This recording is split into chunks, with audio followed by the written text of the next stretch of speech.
Telefónica a Pablo Rolón. ¿Quién es Pablo Rolón? ¿Lo podés presentar, Vital?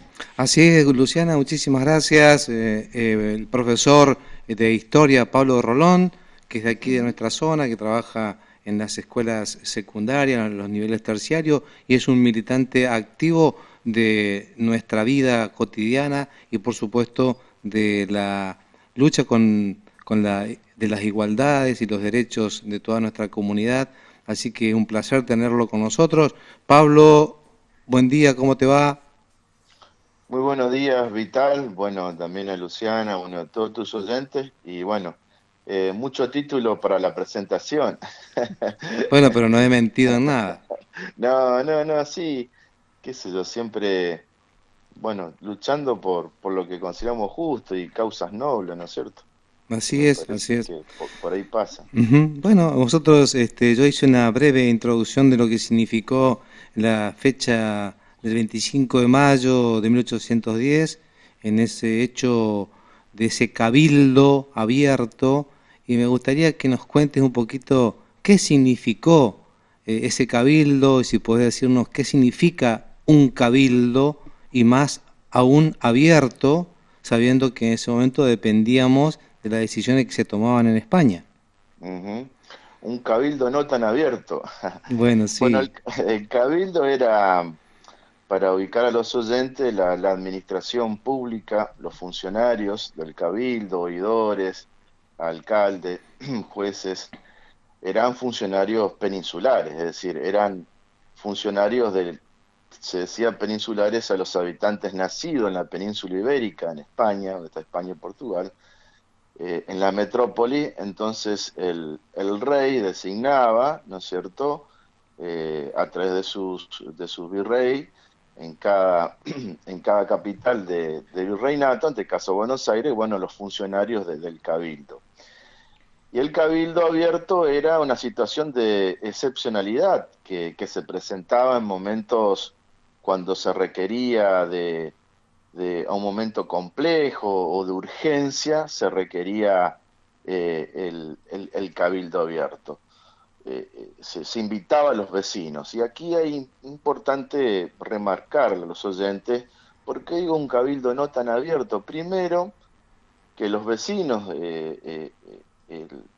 quienes podían participar de ese cabildo, bueno, era la lid porteña, eran desde ya los españoles peninsulares, y los criollos, que eran aquellos hijos de españoles, de europeos nacidos en el continente americano, que estaban vinculados al poder económico, comercial de Buenos Aires, y que tenían, bueno, eran blancos, ¿no es cierto? Porque también una sociedad muy marcada, las sociedades coloniales muy marcadas por esta cuestión de estratificación étnica y social, ¿no es cierto? Y los criollos, como decía, que tenían ciertos derechos y privilegios con respecto al resto de la población del pueblo. Por ejemplo, podían acceder a la educación universitaria, y tenían cierto prestigio. En este cabildo abierto no participaban las mujeres, por ejemplo. Las mujeres tenían un papel relegado donde no, solamente hombres, y no solamente las mujeres, todo lo que es el bajo pueblo, o lo que vamos a decirlo, los sectores populares, la plebe, que eran mayoría en Buenos Aires en aquella época, lo integraban, bueno, vinculadas a actividades, por ejemplo, como planchadoras, lavanderas, jornaleros, peones de campo, y bueno, ni hablar de los africanos, que no solamente esta cuestión de la negritud, también en la historia argentina, que aparece en el 25 de mayo muy románticamente, el negro vendiendo mazamorra y velitas o el aguatero, y realmente los negros en nuestra historia argentina fueron parte de este proceso revolucionario, perdón, que no solamente la mayoría del ejército de San Martín de independentista eran negros, sino que también después de 1810 van a participar, que era una forma también de obtener los libertos, su libertad, y peleaban codo a codo por la independencia, expulsando a los españoles, la figura, por ejemplo, de María Remedios del Valle, ¿eh? Sí, Conocida como las niñas de Ayohuma, que van a luchar después, en un principio en las invasiones inglesas como auxiliar y después en las luchas independentistas. Bueno, toda esa gente vinculada a actividades pobres, vamos a decir, todos los sectores que estaban en la zona de Buenos Aires, en la zona de las orillas, ¿no es cierto? El pobrerío no podía participar del cabildo abierto. Sí, estos sectores, como decía, los criollos vinculados, ¿no es cierto?, a lo que se dice esta elite porteña, vinculado al poder económico, comercial y con cierto prestigio social. Obviamente que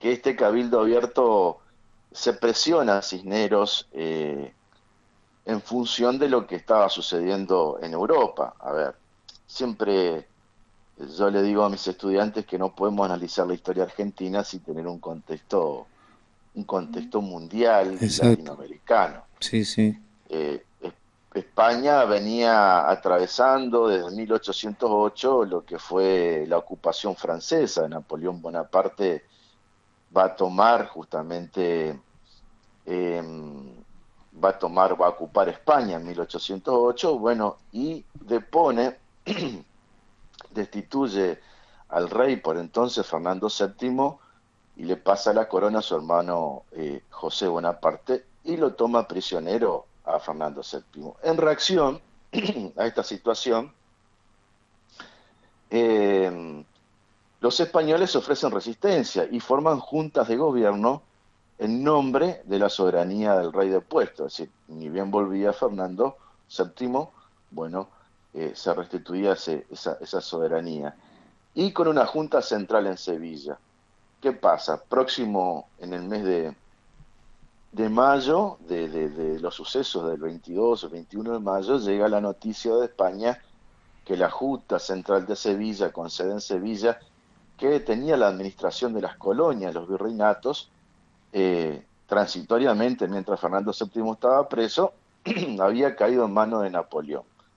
Entonces eso acelera el proceso bueno, de los criollos en Buenos Aires, esta ley porteña, que van a presionar a Cisneros para pedir un cabildo abierto, porque, vamos a ir, estando preso Fernando VII, esa noticia cayó como la posibilidad de generar una autonomía. No digo un espíritu independentista, pero sí una autonomía basándose en el concepto de soberanía de Rousseau, que bueno, estando el rey preso, el soberano es el pueblo.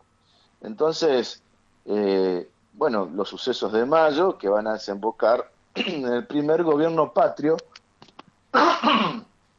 en el primer gobierno patrio, y dando inicio, ¿no es cierto?, a un proceso que va, yo digo que este proceso de, de, de revolución va a culminar en 1820 con la disolución del gobierno central y el periodo de autonomías provinciales. Muchas veces nosotros tenemos la figura del cabildo como la imagen de la revolución de mayo. En realidad se inicia el proceso, a diferencia, por ejemplo, de que yo veo o miro imágenes de la toma de la Bastilla con la Revolución Francesa, y es como símbolo de culminación, ¿no es cierto?, o de efervescencia de ese proceso. Bueno, el cabildo es el puntapié de un proceso de revolución con idas y vueltas, con contramarchas, con la Asamblea del año 13, con la Logia Lotara, la Independencia, y bueno, y lo que va a significar después la disolución de ese proceso cuando en 1820 cae el gobierno central del director supremo Rondó y comienza el proceso de las autonomías provinciales, y ese poder central vamos a decir, recae en los caudillos, en los gobernadores de cada provincia, y bueno, y comienza un periodo de guerra civil muy cruento, ¿no es cierto? así, y revolución que no fue tan como nosotros tomamos la palabra revolucionario, sino que fue una revolución, vamos a ponerle el término pacífico, o pacífica, y donde los mismos que venían formando parte de ese virreinato también son los que de alguna manera van queriendo imponer esas medidas emancipatorias. Sí, en realidad el concepto, a ver, esto también se debatió mucho en historiografía y sigue habiendo interpretaciones, sobre todo, bueno, esta cuestión, ¿por qué una revolución? ¿Por qué hubo cambios, por ejemplo? Primero, bueno, que el cambio es ya no depender del rey, no depender de España y ya intentar generar algo autónomo, algo local, en forma de autodeterminación, de gobierno. Y por otro lado, cambios que se van a dar de ruptura muy interesante en lo que tiene que ver con el sistema económico. Digo, todo ese circuito económico, Buenos Aires, el Potosí, lo que es hoy Bolivia, actual Bolivia en Alto Perú, de extracción de plata, todo eso se va a modificar a partir de 1810 con la consolidación de una economía ganadera que va a dar consolidación a lo que van a ser la economía de grandes estancias y lo que va a devenir después en un modelo agroexportador. Por supuesto que dentro de ese, en ese proceso y de 1810, obviamente que van a haber figuras por ahí más reconocidas o más destacadas, por ejemplo, como Moreno, Monteagudo, Belgrano, Saavedra. Pero este proceso que se inicia en 1810, si yo miro de ese lugar, de esa historia de grandes héroes, que es la historia que forjó Mitre, a imagen y semejanza del poder muchas veces, es una historia sesgada, porque bueno, acá realmente hubo una participación muy grande a partir de 1810 de los sectores populares, sobre todo lo que tiene que ver con en la guerra de independencia. Y en ese grupo, digo, no era un grupo homogéneo, obviamente que estaba la mirada más de Saavedra, que es una mirada mucho más con respecto a la emancipación, con respecto a España, tenía una mirada mucho más conservadora o moderada. Después tenemos Moreno y después posteriormente los morenistas, bueno, entre ellos, como decía Monteagudo, Castelli, que van a tener una mirada mucho más radicalizada, ¿no es cierto?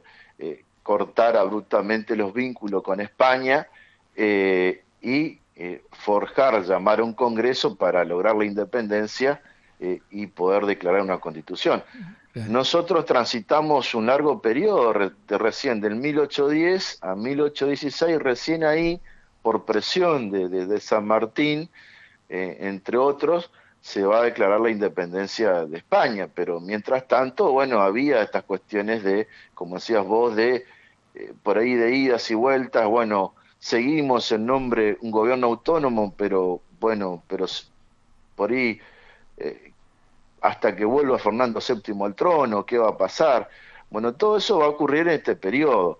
Pero hubo intentos, por ejemplo, como fue la asamblea del año 13, que fue una asamblea muy importante desde el punto de vista histórico de destacarla, porque va a ser un congreso, en realidad constituyente, Asamblea General Constituyente, donde se intentó declarar la independencia y poder abordar una constitución que dé surgimiento, ¿no es cierto?, a esta nación, y no se logró ni la independencia ni la constitución. Sí se va a lograr después, 3 años más tarde, en 1816 en Tucumán. Pero ¿por qué es importante destacar la Asamblea del año 13? Porque, bueno, ahí se establecieron, por ejemplo, el 25 de mayo como una fecha, con el calendario como una fecha festiva y una fecha patria. Los símbolos, por ejemplo, la bandera, la escarapela, el himno nacional, y también lo que tiene que ver la libertad de vientre, que a partir del 31 de enero de 1813 los hijos de esclavos iban a ser libres, y la eliminación de todo lo que tiene que ver de los elementos de tortura y título de nobleza que respondían al antiguo régimen. Digo, porque también, digo, el antiguo régimen, lo que es la monarquía, tenía un sistema en las colonias en América vinculado, ¿no es cierto?, a una estratificación social, piramidal, donde en la pirámide se encontraban los criollos, los blancos y los peninsulares, y abajo obviamente los indios y los negros. Y después, bueno, en el medio, vamos a decir, de esta pirámide estaban mestizos, mulatos, ambos, pero no había igualdad jurídica, digo, a ver, había un sistema de discriminación racial, pero también jurídica, digo, a ver. Sí. La Asamblea del año 13 va a permitir avanzar, ¿no es cierto?, a lo que es desde el punto de vista de igualdad jurídica y una sociedad más vinculada a los derechos y no tanto a los privilegios. Bueno, si algo que molestaba justamente a estos criollos y que van a plantear muy duramente a Cisneros, justamente una de las cuestiones era que toda la función pública y el manejo de la cuestión pública y política de Buenos Aires la tenían los peninsulares y no los criollos, digo. Sí, sí, sí. Eso también va a ser motivo bueno, que va a generar malestar y bueno, Claro que sí. y hay algo también vital muy importante, porque hablo de los sectores populares, digo, de lo que es bajo pueblo, que sí tenían un sentido antihispanista, antiespañol, por ejemplo. No así, por ejemplo, la lid porteña. Si uno ve, por ejemplo, lo que fue Mariquita Sánchez Thompson, la invasión inglesa, cómo lo agasaja Bereford, es decir, no había un sentimiento antihispánico, antiespañol. Sí Sí, lo sí. tenían los sectores más pobres porque sufrían la desigualdad jurídica, sufrían la desigualdad que había social, racial y el sometimiento y la explotación. Por eso se van a sumar a las luchas revolucionarias, se van a sumar, vamos a decir, con mucha fuerza. También lo hicieron en las invasiones inglesas, digo, en la defensa, con las milicias también. El pueblo, digo, el bajo pueblo de Buenos Aires va a ser un actor social protagónico. Claro. Buen día, profe. ¿Cómo le va? Daniel lo saluda. Buen día, ¿cómo va, Daniel? Bien, bien. Bueno, yo escuchando todo la referencia histórica, que lo que pasó en aquella época, usted que es historiador, profesor, me vengo hacia este presente, porque usted hablaba de dependencia y hoy en día también estamos como en aquella época que dependemos mucho de un tercero para seguir solventando nuestra historia, nuestra vida, más allá de que tengamos gobierno propio, que tengamos, así como usted también dijo de los aborígenes que era sometido y todo otro, ahora también hay otras cosas de sometimiento que no son tan, pero como que va cambiando la forma de someter y de exponer a la gente que siga dependiendo de ciertas cosas. Sí, es importante, Daniel, lo que vos decís. Acá hay, bueno, el proceso del 25 de mayo hay varios conceptos donde yo puedo tomar, justamente hoy hice unos textos, escribí. Uno el concepto de patria y otro el concepto de nación, ¿no es cierto? Me parece que hoy retomar el concepto de nación, ser nacionalista en la actualidad, ser un patriota, son conceptos revolucionarios. ¿Por qué digo son conceptos revolucionarios? Porque es decir, tenemos una avanzada en Latinoamérica, en la Argentina, de proyectos políticos que son con una clara faz vinculadas a intereses extranjeros o corporaciones extranjeras, o el capital privado, ¿no es cierto?, donde el Sí, Estado y la nación se subordina a sus intereses. exacto. Entonces, hoy pensar, ¿no es cierto?, en ese enclave nacional latinoamericano es revolucionario, digo. Si nosotros decimos que somos patriotas, somos argentinos y hoy flameamos la bandera, que me parece bien, pero no condenamos el proceso de extranjerización de tierra, no condenamos el proceso de explotación que siguen teniendo los pueblos originarios, los originarios dueños de Exacto, estas tierras, si no condenamos los negociados espurios de las multinacionales, por ejemplo, exacto. si no condenamos, digo, todo ese mecanismo de dominación económica que es mucho más silenciosa, o lo que fue el acuerdo del Fondo Monetario Internacional con el gobierno de Cambiemos, es una obscenidad. endeudar en nombre de la patria a los argentinos y las argentinas por 100 años. Digo, y eso sabemos que se lo debe pagar y se lo ajusta al pueblo con menos educación, menos hospitales, menos escuelas, porque el dinero, justamente en este país, ese endeudamiento externo no sale de los grupos concentrados, que son los sectores, bueno, que siguen evadiendo y los que se resisten a pagar, por ejemplo, esta ley que se aprobó en el Congreso de impuesto a la riqueza, el 1%, se niegan. Entonces, hoy pensar en ese concepto de nación, por ejemplo, recuperar el concepto de nación, de que los argentinos y argentinas podemos vivir, que somos un país rico, porque no es cierto que somos un país pobre, somos un país muy rico, donde Santa Fe, por ejemplo, Santa Fe, que produce 5 litros de leche por cada habitante, que tiene una producción ganadera, ¿cómo puede ser que hay pibes que no puedan acceder o estén en estado de nutrición? Entonces acá no hay un problema que no tengamos recursos, hay un problema a lo sumo de distribución. Hay sectores que se están quedando con lo que nos corresponde a la mayoría. Y eso ni hablar, por ejemplo, ahora con la cuestión de la hidrovía. ¿Cómo puede ser que el control de la hidrovía Paraná, ¿no es cierto?, que es estratégico para las economías de las provincias regionales y para el Estado nacional, lo manejen las corporaciones extranjeras? Los millones y millones, por ejemplo, que salen desde el puerto de Santa Fe, de dólares, y ni siquiera hay un porcentaje que queda, ¿no es cierto?, como ingresos brutos, 0 pesos para el Estado provincial, que esto vienen de leyes de